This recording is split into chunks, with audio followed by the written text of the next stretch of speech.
Hey, everybody. For those of you I haven't met yet, I am Susan Minto with KC SourceLink and Missouri SourceLink, and you have made it a long way. You've been to a lot of sessions. There are not too many of them left, and this one plans to be a good one. I think all of us wonder, should you hold them or fold them? So without further ado, let me introduce our presenter, Mr. Jack Harwell. He's a Certified Exit Planning Advisor, CEPA, with the Kansas Small Business Development Center, or Kansas SBDCA. All right, enjoy, everybody. Thanks, Susan. So again, my name is Jack Harwell, a Certified Exit Planning Advisor. And what I want to do is tell you about things to think about when considering transitioning your business or leaving your business in these days. And first want to tell you about the Kansas Small Business Development Center. Our mission is to increase economic prosperity by working with small business owners and entrepreneurs, help them start and grow their business. And we do this with free and confidential business advising. So we're funded by the SBA, the Kansas Department of Commerce, and Johnson County Community College. And those are your tax dollars. So this is a service that we can provide prepaid by your tax dollars. We also provide access to market research and databases that you would have to spend thousands of dollars to be able to use. We provide cutting edge training classes and tools. And if we can't help you with your issue, we can probably refer you to someone who can. And I've got a link here if you want to sign up for our services at the SBDC.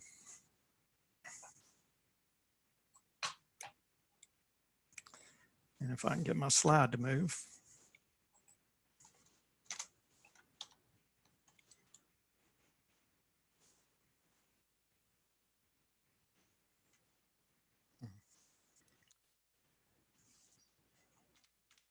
Well, I had tried it before. There we go. All right. Okay. Now, sorry about that. So first, I think it's good to think about what is happening right now during the pandemic as far as businesses are concerned. And nationally, we've seen that there's about 24% fewer businesses that are open since January. So since January, we've lost about 24% of businesses, and their revenues had dropped to about 50% early on. They've clawed back to about 24% down compared to last year. And unemployment has improved a little bit, but it's still a big number and a problem for a lot of people. And a survey that the census did reveals that about half of the businesses, small businesses, have 1 or more months of cash on hand. And that means the other half don't. And of that, 20% have none or don't even know what their cash position is. And about less than 10% have missed payments of some sort, lease payments or other obligations. And in Kansas, 28% say that COVID has had a large negative effect on their business, and 47% expect this to continue for more than 6 months. And BizBuySell did a survey that says about half of business owners have extended their exit plan, waiting to learn what's happening with COVID before they make a decision to leave their business. So it's a big issue for a lot of us. And closing your business is a painful consideration or painful decision. So what I wanted to do was share with you some thoughts about what to consider when thinking through that decision. What's not working, a little bit of reevaluate your goals. I'm going to show you a little bit about the feasibility analysis that we recommend, how to build a cash flow plan. Think a little bit about, can you pivot in these in this time to a different business model? Are there reasons to fold them? What are your exit options? And just to remind everybody, there's no shame in closing your business. So first of all, what's not working? So there's several reasons why your business may be having challenges now. One could be that the original formula doesn't work anymore, or maybe it never did. Maybe the customers have kind of drifted away from your business model. It might be that you have unrealistic goals or expectations, or maybe your business model just is not feasible, cannot generate cash you need. It could be that you have health issues. A lot of people are aging out of their businesses, and that's a concern as well. Or maybe a pandemic is causing problems in your business. So the first step I recommend is that you reevaluate your personal goals. What do you want out of this business? Is it freedom, money, reach your dream? What are those important goals? And are they still relevant in this environment? Or is it time to modify them?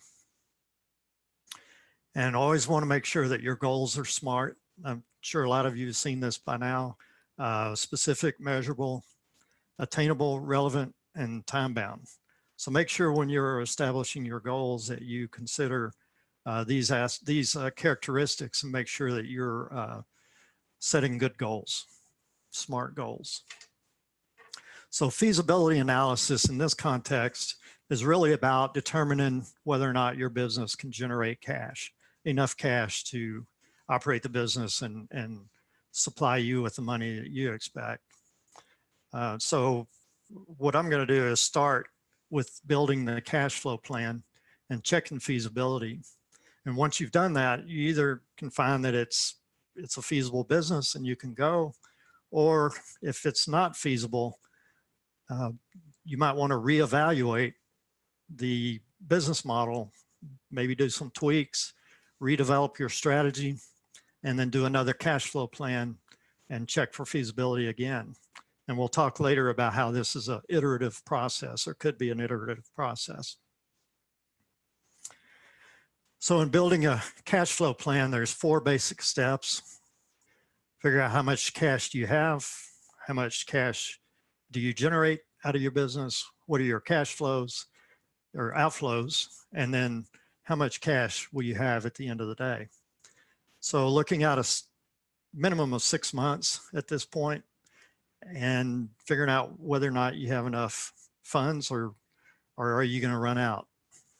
And along the way, I encourage you to be realistic about your sales expectations, your expenses, and collections. A lot of people kind of overlook their collections from their customers, their accounts receivable, and you want to make sure that that's flowing well. So I've put together a little cash flow calculator, a spreadsheet, and later on you'll see my email. If anybody's interested in receiving this little calculator, I'd be happy to send it to you. It's pretty straightforward. So if you're an Excel user, it may not be too difficult to build on your own, but I'm happy to share this one. And you'll see it's designed with those 4 steps in mind that we talked about earlier. So I'll go through each one of them. Step 1, determine how much cash you have. What you want to do here is add up all your sources of cash, cash on hand, checking accounts, any liquid investments that you can access, and also include any receivables that you haven't been paid yet. But again, you don't want to be too optimistic with those receivables. If you have clients or customers that aren't paying their bills on time and dragging it out, you might want to consider whether you can count on that money, or should you just consider that bad debt. Next, what you would do is add up all your bills that are due immediately, any outstanding invoices, and these are bills that you have to pay right now. Don't include any future payments that you that aren't due yet. And then, as the spreadsheet shows you, just simply take your cash on hand. In this scenario, it's $1,200. Subtract your outstanding bills of $800, and we have cash about $400 available. So I want to digress a little bit and share with you what I think is the most important number in business, and that's margin. Margin is the number one most important number in your business, and I'll tell you why. Margin is your cash machine. So think about customers coming in and they give you money, revenue, for product or service that you deliver. Immediately as they walk out the door, a portion of that revenue goes towards the cost of delivering that product or service, called COGS, or cost of goods sold. And then a portion is called gross profit or margin. So margin is actually the percent of that dollar that you get to keep and use in your business. And margin pays the bills. So it not only covers your overhead. So once you've received that gross profit, you can apply it to your overhead. You might need to buy some capital equipment so you can use it there, or you might want to just put some of it in your pocket. But all of those uses of cash are satisfied by the gross profit of your business. And you can see here, I included the calculations just to help you be able to understand how to calculate gross margin or margin. And so when calculating your margin, some people have a good handle on COGS and some don't. So I've included this slide to help you understand cost of goods sold are those variable costs that are directly involved in delivering your product or service.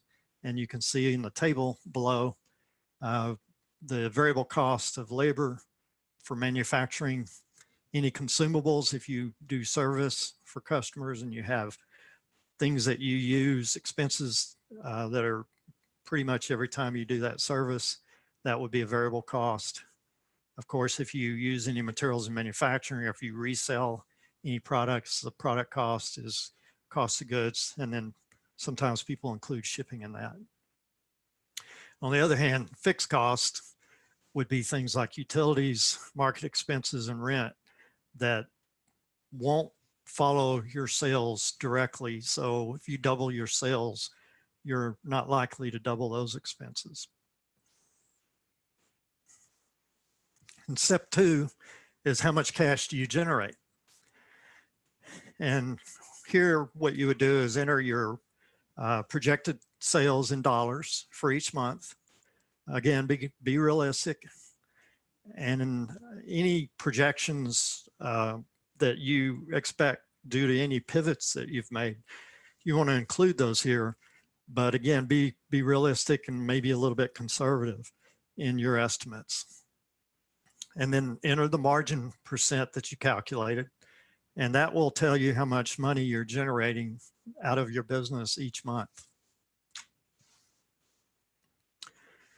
Step three would be to look at your cash outflows. First, look at your overhead costs. And depending on your P&L, you may have inside of your overhead some non-cash amounts. Depreciation and amortization are usually what you'll find there. You want to exclude those, so add those back or subtract them from your overhead costs, because that's not real cash. And then you want to look at your principal payments on loans. We say the principal because your interest has already been included in your overhead costs. So all we're talking about here is the principal portion of your payment. You want to add it here. And then other withdrawals would be any cash that you need either to live on, or if you have any equipment purchases or any other kind of capital purchases, you want to list those here. And so then you see at the bottom, the overhead costs, the principal payments, and other withdrawals entered, and then the total cash outflows are calculated. And then finally, in step four, you want to look at what cash is available. And you simply subtract your total cash outflows from your monthly gross profit. And you'll see here in this example, the net cash is positive a few months and negative a few months. So if you did a cumulative balance on that, you would see that there's periods, a period about 3 months where you're going to be low on cash. And one couple of notes here. One is you want to, you're not counting inventory purchases in this equation because those are part of your cost of goods. So the assumption here is that you're going to only purchase inventory needed to sell or product or provide services. So you don't want to double count them below in your cash outflows. And the other assumption is that your payment terms are within reason, coming in close to when you deliver the revenue. So you receive payment from your customers soon after you deliver a product or service. If there's a big gap there, if they, if you have terms of 60 days or 90 days, then you might want to adjust the numbers to account for that timing. So I'm going to go through a few feasibility tools, some calculations and other tools that might help you with your analysis. If gross profit covers your cash needs, so after you've done your cash plan, if you've got enough cash, that's great. But if not, there's basically three solutions to the problem. You can either reduce your cost of goods, go in and maybe negotiate with your suppliers for better prices, improve your efficiency, labor efficiency, so you're paying less per product or per service. Reduce your overhead expenses, stop spending where it's not critical. Or third, you can raise your revenue. And that could be in two different ways. Either raise your prices, which, by the way, a lot of times we find the small business owners, their pricing is sometimes below where it should be. I'm not saying go raise your prices without any kind of thought or analysis, but you might find that you can raise your prices a little bit and not run off your customers. The other way, of course, to raise revenue is to increase the volume. So one tool that I would encourage you to get comfortable with is break even. And break even is the calculation that tells you how much sales volume you need to achieve zero profit. And the idea of zero profit is probably not very appealing to most of you, but you need to know where that baseline is, where that line of demarcation between making money and losing money, where that is. And so this is the minimum level of sales that you need to cover your overhead and start making a profit. And the formula is pretty basic. You take your overhead and you divide it by your margin, and that will tell you your break even. So I have an example here. This company has $173,000 in overhead, and their margin's about 66%. So if you do the math on that, it's about $263,000 in break even. And one nice thing about this situation is if you look at your current revenue, which is $385,000, that's a long way from the break even of $263,000. So that buffer between the revenue and the break even is your insurance policy that you're not going to lose money. So as long as you can stay above the line, and then you're going to make a profit. There's a couple other ways to use break even that might be helpful in this analysis. One is it helps you make decision on fixed expenses. So if you want to add expenses to your overhead, how much sales do you need to generate to cover that additional overhead?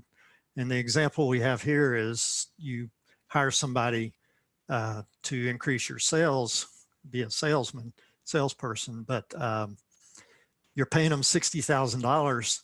How much sales do they have to generate to make that a good idea? And in this case, we're going to use an easy number of 50% margin. And so if you see here at the bottom, we calculated that we need $120,000 in new sales for that salesperson to pay for themselves.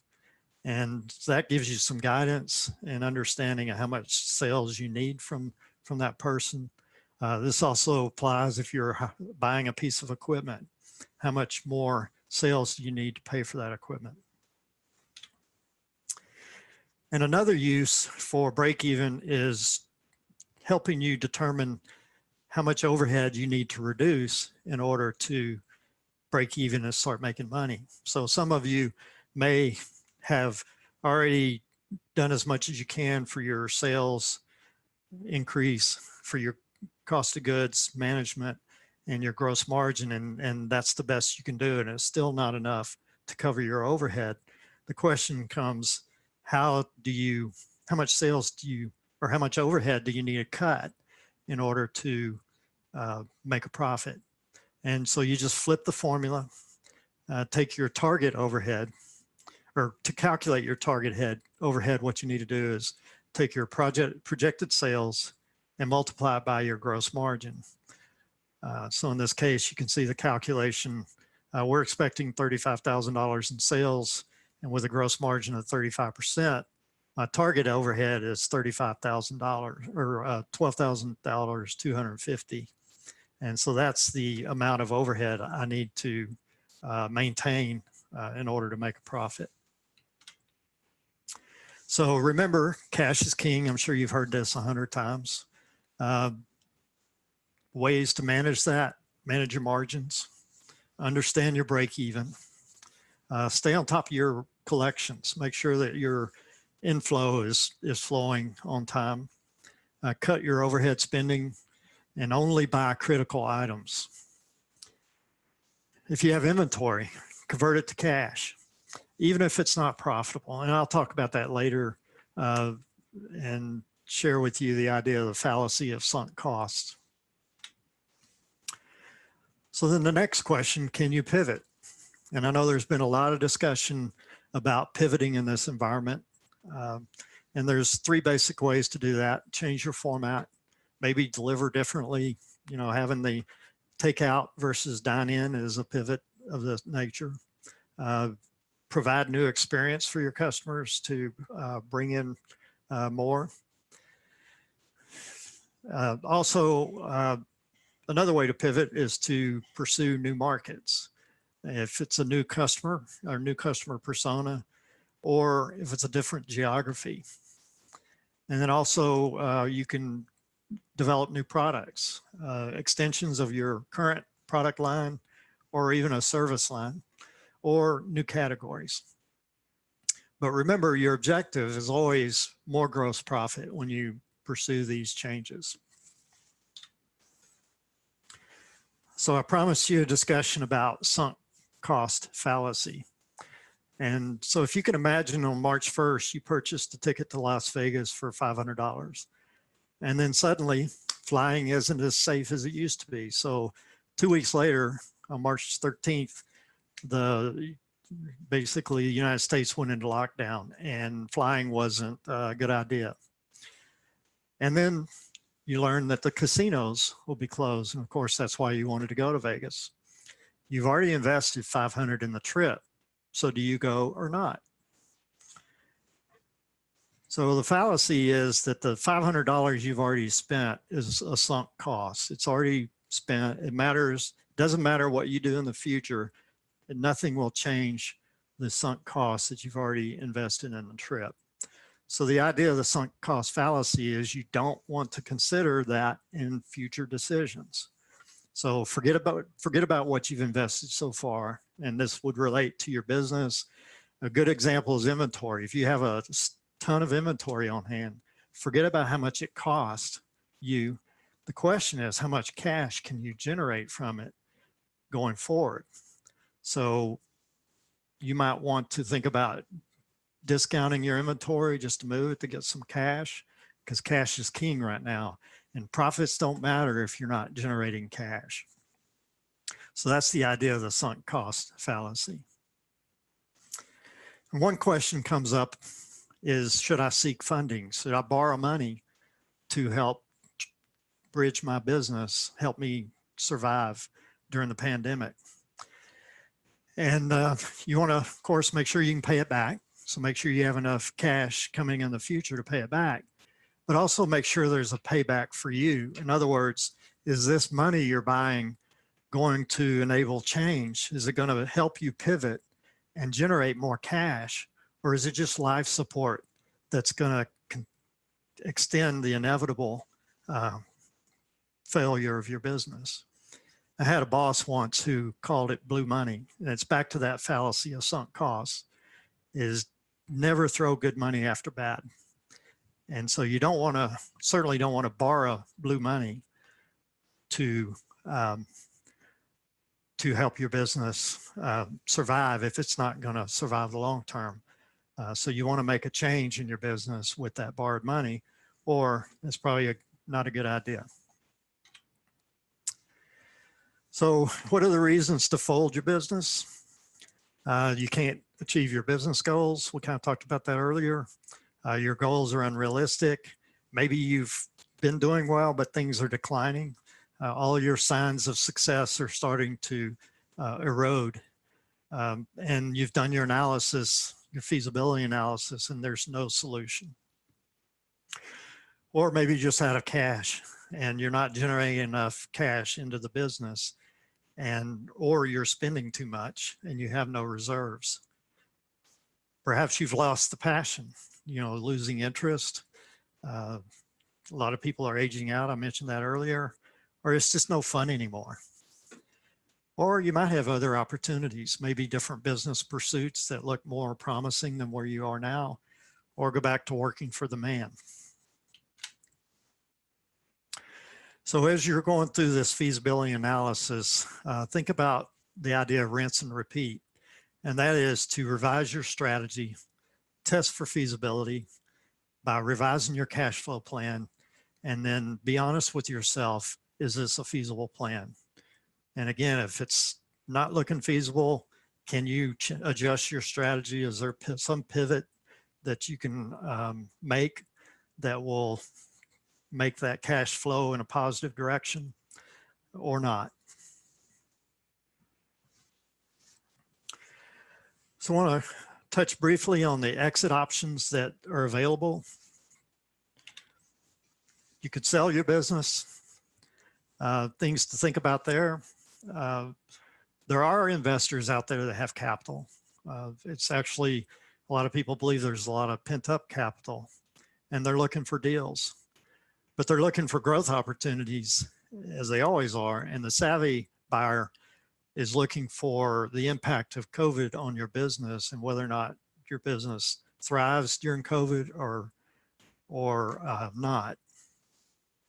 Is your business essential, like a construction business? A lot of clients I work with are in construction. They're going like gangbusters right now. So it might be a good idea to sell that business. Or is it not essential, like entertainment or hospitality? So if you want to consider selling your business, there's 3 things that I recommend. One is to get an estimate of value. You need to know how much your business is worth. Now, this will be an estimate. Keep in mind that the buyer is the only one who can determine how much your business is worth when they give you that cash. But an estimate will help you get some kind of an idea where your business is and whether or not you can get what you need out of it. And then work with a business broker or an M&A professional to prepare your business for sale, to kind of do a little curb appeal, organize your back office, get rid of the clutter, get your financials ready for presentation. Those will be things that are going to improve the success of your sale. And I thought it might be interesting to show this BizBuySell data. BizBuySell is an online marketplace for businesses for selling businesses. And they track quarterly business transaction activity. And you can see in this chart on the left that the business transactions and the number of sales of businesses dropped dramatically in Q2, which is no surprise. But the interesting thing is it's bounced back. Not quite to the level it was before, but it was the same level as 2 or 3 years ago. So there is activity on the market for people buying businesses. On the right-hand side, you'll see the asking price, or the sale price versus the asking price. And you can see that's actually increased in this quarter. So it turns out that right now people are paying more for the business. And the other thing is you can see that there's a big gap between the asking price and the sales price. Actually, that gap's kind of normal, but the gap before that during the Q2 was smaller. And so you can see that people are buying businesses. They are paying more per transaction on average, but they're being very picky about which business they're interested in. Liquidation is your other option. And I put Radio Shack there because I actually worked for Radio Shack for about a decade. And so liquidation is something that real that I've seen. And considerations when thinking about liquidating your business, you want to cut your losses. So most times businesses that liquidate are losing cash, and the quicker they do it, the better. And you might want to think about closing before you have to enter bankruptcy. And we'll talk about bankruptcy in a minute. So if you do pursue liquidation, a couple things that I would recommend. One is what liquidation is really is selling your assets to pay off your debt. So inventory, equipment, fixtures, anything you have of value, you would sell it to pay off your debts. And assuming you have enough assets to cover your debts, that's a good thing. And then the other steps you need to take, you have to reconcile and pay all of your taxes. So you're not going to get out of paying any taxes that are due. And if you have employees, don't forget the withholding that you have to pay into the IRS. You need to file dissolution documents with the Secretary of State, whether you're an LLC or a corporation, so that they know that you've closed. Any permits, registrations, licensing, things like that, you want to cancel. And then it's real important that you keep financial records. I would say 6 years or more. You want to keep these financial records in case something comes back and you have to have evidence of what happened. And the other option is bankruptcy. And what bankruptcy does is buy you time. So if you've thought about liquidating, you've done the analysis and you don't have enough assets to pay your debt, then you might have to go into bankruptcy to deal with that debt. There's two types of bankruptcy that is relevant to this conversation. One is Chapter 11 and the other is Chapter 7. Chapter 7 is considered the funeral, and that's where you just close and you walk away from your debt. Chapter 11 is considered a do-over. So the idea of Chapter 11 bankruptcy is to negotiate with your creditors and see if there's some kind of arrangement you can make to change the terms to allow you to pay that debt off. The problem with bankruptcy most times is there's quite a long timeline. It takes time to go through bankruptcy court, and it's expensive. Lawyers are your primary expense there, and depending on the circumstances, it could cost you a lot of money. So when would you file Chapter 11? One would be if you want to keep the business going. So a lot of companies file Chapter 11. I know Radio Shack went through a couple of rounds of Chapter 11, rearranging their debt, negotiating longer terms, lower interest rates, whatever they could do to get that debt to a place where they could pay it off. So if you want to keep your business going and restructuring your debt will help you, then Chapter 11 would be a possible option for you. Again, if you have done liquidation and you don't have enough assets to cover your debt, you have to go into bankruptcy, then the decision between Chapter 7 and Chapter 11 really depends on whether or not you want to take the stain of having a bankruptcy in your record, or do you want to pay off that debt and maybe easier terms over a longer period of time. But at the end of the day, I want to make sure that you don't feel any shame if you do have to close. I mean, I'm sure you gave it your best. Every entrepreneur I work with always gives it their best. But business involves risk, and risk means that we don't all win. And so you really should think about this as a learning experience and something that you can apply in your next opportunity and be stronger and better. And then finally, it'll give you, or I would give you advice to don't let this create a fear of failure in you. You know, there's an old saying, if you fall off a horse, get back on it. And the idea is there that you're going to overcome any fear of failure so you can get back on that horse and do it again. So with that, I'd like to take any questions that you have. Let's see if I can get to the chat.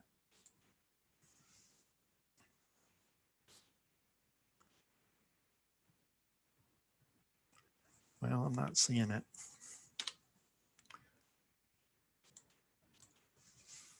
Okay.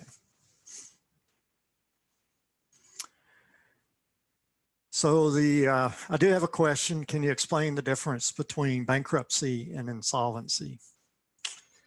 I think insolvency is more about not having the cash to pay your debt. So insolvent means that I can't go forward because I don't have the cash. And bankruptcy is a legal process to work out the problem of a business owner or an individual who doesn't have enough assets to pay their debt, and they need a judge to help sort out and work with the creditors, the people that loaned you the money, sort out how are we going to resolve this issue, whether the lender has to write off some of that debt, which of course they don't want to do, or can they change the terms to allow you to pay the debt off in a way that fits your pocketbook. So hopefully that helps clear it up. Insolvency is just a situation that you might be in now where you don't have the money to go forward, and bankruptcy is a legal process. So there's a question about, do you teach a class at JCCC about exiting the business? Actually, I do. I have a planning to exit your business class that I do about every other month. And if you go to jccc.edu and look at the continuing ed classes, you'll see you can put in an exit or business and you'll find that class. And there's a question about whether the pandemic will create something other than Chapter 7 or Chapter 11 to help small businesses through this. Actually, I did a little research, and many of you may have heard of the CARES Act. The CARES Act was passed by Congress early this year to help mitigate some of these financial issues that people and businesses have. The $1,200 per person paycheck or IRS check that we got back early in the year was part of that CARES Act. The Paycheck Protection Program was part of that CARES Act. They also wrote some laws or some language into the CARES Act to address the Chapter 7 process for small business to help them through it a little bit easier, a little less costly. I don't really understand the details because it's, you know, I'm not that familiar with the process. But I've read other analysis that says it's going to help. That's the only thing I see. You know, hopefully, you know, if that becomes an issue that needs to be addressed, it will be addressed. But at least we know from the CARES Act that it's on the mind of the legislators. And so, yeah, fingers crossed on that. Are there any other questions that I can answer?